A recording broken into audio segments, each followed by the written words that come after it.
Wouldn't recommend this normally, but I ran out of chains. Behold the probably 100 pounds of B3. So I'm going to throw on the engine stand I dug out of the shed and start scrubbing it up and making it nice for whoever needs one. Oh, so it's like 3 a.m. motivation. Yes. Yeah, I'll throw a can at it. Well, I didn't clean it at all.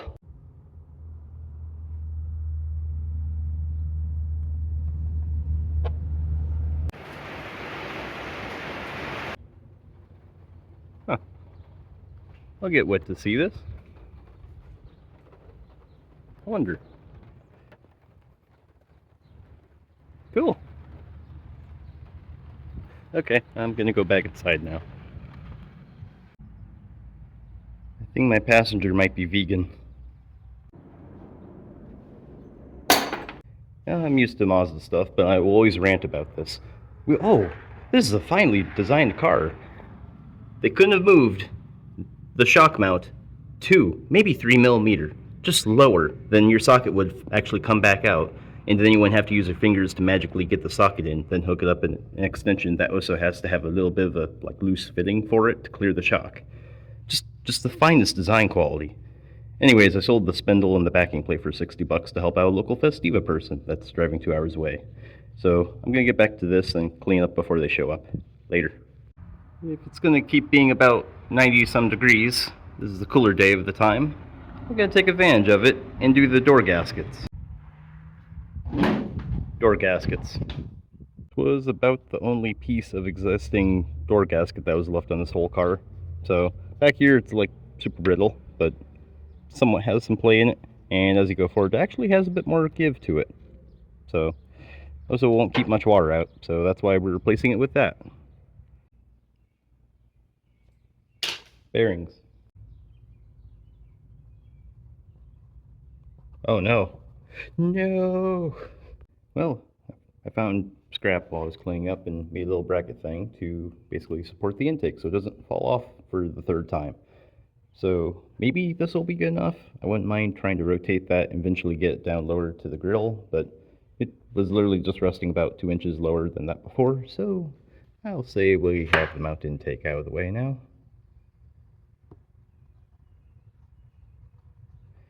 I guess we can get the gas out of the way too. Not again. No. So I gotta basically cut those little tab things off the front. So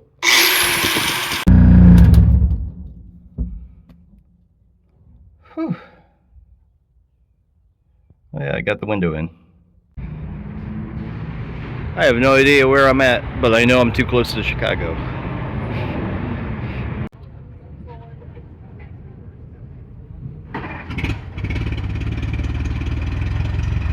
It's over 100 years old. A part of it is. The other part's almost 100. Yeah. See ya. We always leave oil where we got there. Yeah.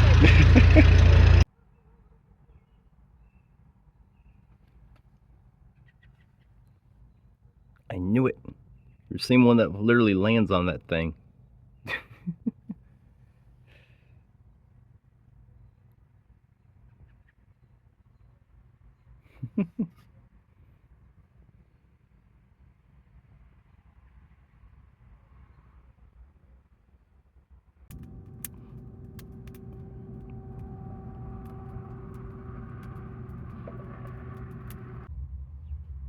That thing is telling lies. It is like death out here. So I found the rattle in the passenger door. It was this. It's the original Crosley wrench for pulling the wheel off. So it's kind of cool and kind of gross because it's just like ancient. But yeah, resealed the passenger door, finished sealing the driver's side door, popped in the part of the windshield, or sorry, the window glass from that parts car to make the whole glass in my Crosley. So there's that, and I've just been touching up little stuff with just like fixing the floor and the firewall and stuff. So it's at least all solid and whatnot now. So I'm throwing paint after I've swept the driver's side out, and eventually some undercoating there, and it'll match pretty close to how the factory one was. I forgot to mention, I have a passenger seat in this up, by the way. So I've got the front of it bolted, not the back of it, but I had a passenger in. Come on. Yeah.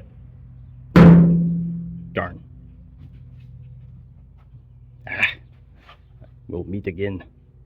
Anyways, so the gas tank keeps falling down. It's about the only main issue I've got now, and where you can see a spill from the battery keeps trying to fall over instead of just staying upright.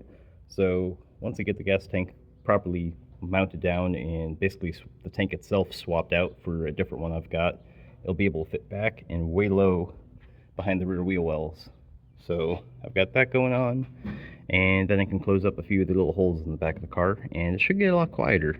I was a little overheated because it just won't cool down. Oh no, I had a check engine light. If only I could unhook the battery. Well, it did. Alright, let's hopefully I can start this thing. Good enough. Pretty sure it's just the O2 sensor that needs to be replaced since it's the original. So we got power, we're good enough. Yes.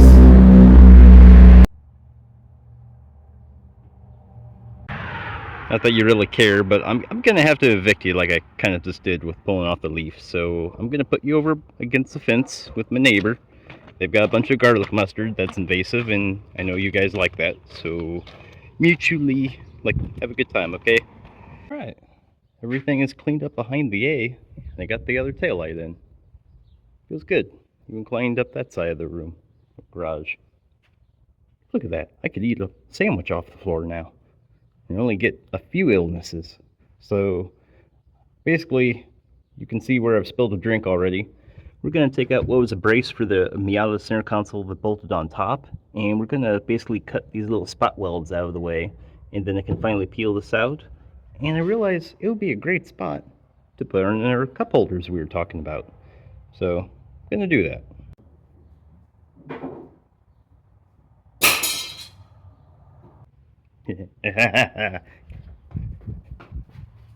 Yes.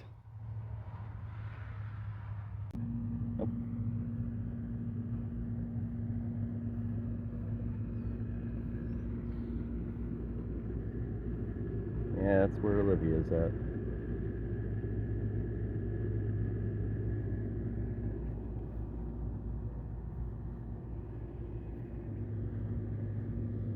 I have an update. Cup holders work. My light fell down, and my e-brake safety button is also. Oh, it disappeared again. Yeah, it randomly comes on. Check engine light is for the O2 sensor, and eventually I will get a steering wheel that is not a giant, clown-sized head in the way of my cluster so much. So, otherwise, good daily. Yes, my Beetle conquered the world. Yes. Where'd you go? There you go. Anyways, I got this stuff. It's more grill mat, and I've already sprayed rust converter, cleaned off all the loose rust, cleaned it, or kind of shoveled it and swept it out. Sprayed down some black paint to clean it up some. We'll set this down, set the modified boat gas tank in because it's already got the Miata breather and fuel pump and whatnot modified to fit. And then I hook up some stuff and do a little bit of a test run because I'll finally be able to launch this car without the gas tank falling back and then starving the car of fuel. And then also if I fill up enough to not starve when it falls back, it would just puke fuel from the fuel neck because the tank fit like garbage. So this is progress. Plus, I can mount the battery in the back and not have it fall over and also puke the acid that is literally kind of all over the car and try to make a weird reaction with the steel. So I gotta sweep that up. So yeah, it's progress. Got a cool little thing here. This actually goes in the end of a fuel neck in most modern cars. The fuel, there we go. So when the fuel is filling in, it lets it in. But when it backslashes, say going an opposite corner, it can't as easily rush through the fuel neck and make fuel flow a bunch out. So this is a cool little thing. I figured I'd show you while I'm swapping stuff. But tank's almost done. That's mostly hooked up. I'm just getting this all popped apart so I can cut and shorten stuff and make it where the fuel neck actually fills it. Hey, There goes my friend Jason. There's the moon. And we're gonna have a storm coming up pretty soon. And my camera is really filthy. As well as the Crosley broke, by the way. It got warm out there. I pushed the Crosley into the garage from the hill. And I fixed the garage door opener. It's fixed. Might make a video about how I did it, because I tightened up the chain, and you can play with some little knobs up there that play with how much torque you can use, or how much weight you can pick up from the door from that, and made it to where it stopped jamming up and wanted to only open the door like the height of the water bottle.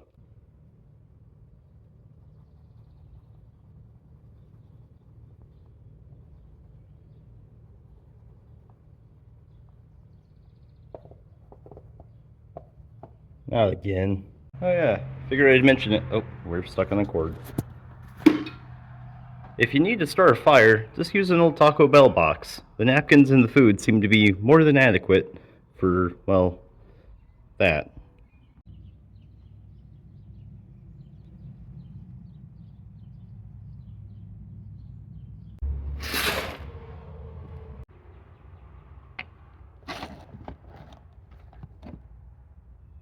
That's a good feeling. My dad really helped me out because I had like 4 different people who were like, oh yeah, I'll come over with the OBD reader and like I'll help you just diagnose it, because it kind of takes 2 people for like someone to run the key and some other things with inside the car to check everything. So basically we fixed the Crosley. It was a fuel pump that got wrecked from basically after I cleaned out the new tank and put the old like fuel pump in, the pickup sock had a tear in it from the old guy or the previous owner or whatever. And it picked up some of the metal stuff that came in from the self-tapping screws for basically getting the fuel pump like mounted down. And while we were checking some stuff out, I pulled the PCV, which came out in a few pieces I had to pick out of there. So yeah, the B3 donated a check valve. So we're gonna swap that in. I found from my box of little grommets and stuff, something I made work for that. So this will go in, you reuse the old hose. And then I'm just gonna take it around the block to make sure everything's good to go now. I got a new pickup sock, a new fuel pump as we've seen, and yeah, we should be able to really rock the Crosley like for some road trips soon. Also, funny enough, like just for context, I encountered probably once in a lifetime a nice BMV like employee. The dude literally, he didn't even bother with like the whole it's an old title and all that. No, he was like, okay, that's fine, we'll just file for some paperwork to get updated and we'll get you a temporary plate.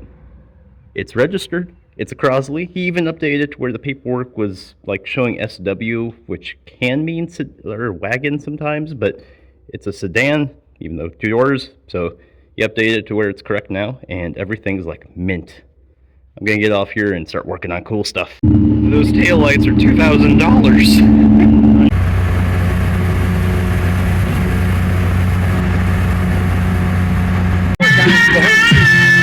That thing's mega loud. I'm not even mad. He's got a 612 and I think 24 fucking. I know him. He used to work at Pollywood. I only got to talk to him like one time, and then like either I or him quit because like Pollywood sucked. He's cool. Just came over here to get a sunset pic, and then there's this giant orb spider just playing around. Look at him go.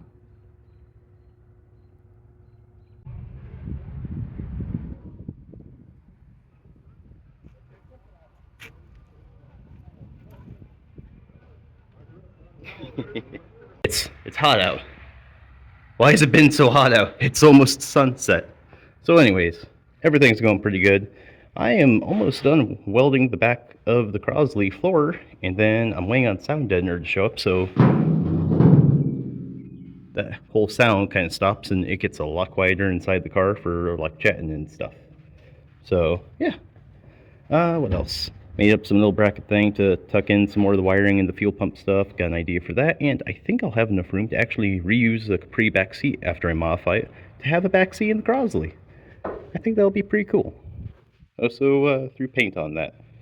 I just haven't gotten to it yet, but yeah, it's kind of like killing time till I get like paid actually work for doing on this thing. So yeah, truck's working fine. Car's awesome. Where'd you go?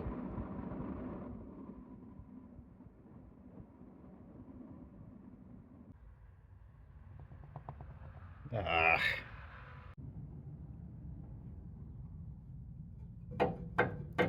Well, that's one of the rattles. It's going to be a spicy storm. And it just missed some lightning.